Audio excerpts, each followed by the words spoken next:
Kita ke jelang pemusatan latihan di Bali, sejumlah penggawa timnas sudah tiba di Pulau Dewata, Bali. Besok bakal jadi hari pertama pemusatan latihan timnas di Bali jelang laga melawan Tiongkok. Skuad Garuda dan official timnas menginap di kawasan Sanur, Bali. Bus yang jadi kendaraan operasional timnas juga sudah siap di area hotel untuk mengangkut para pemain timnas ke lokasi pemusatan latihan di Bali United Training Center, Pantai Purnama Gianyar, Bali.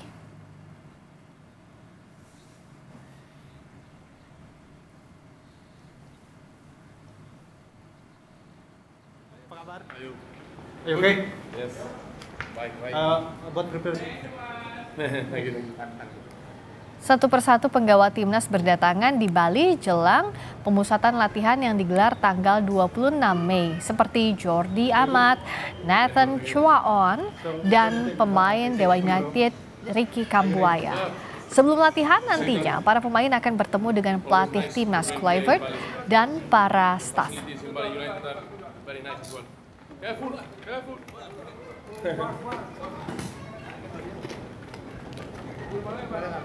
How are you?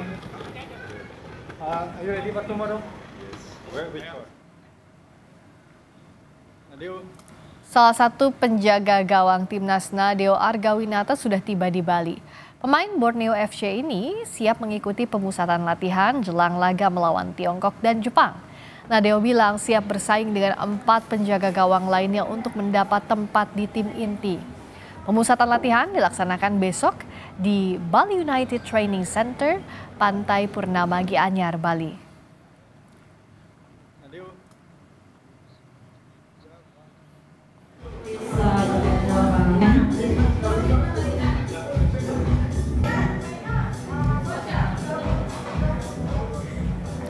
Pemain belakang timnas Shane Patinama menyambut baik kembalinya Stefano Lillipali masuk skuad timnas.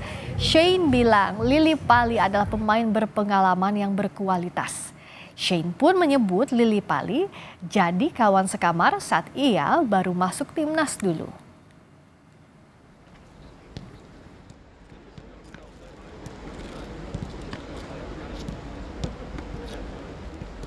It's really nice actually with Stefano Lillipali. I was with him in the first time I came here. Yeah. He was my roommate. Yeah, So, he's a great yeah. guy, experienced player, good football player. So I'm happy about this. And every new player, we need every quality of we need in our team. So.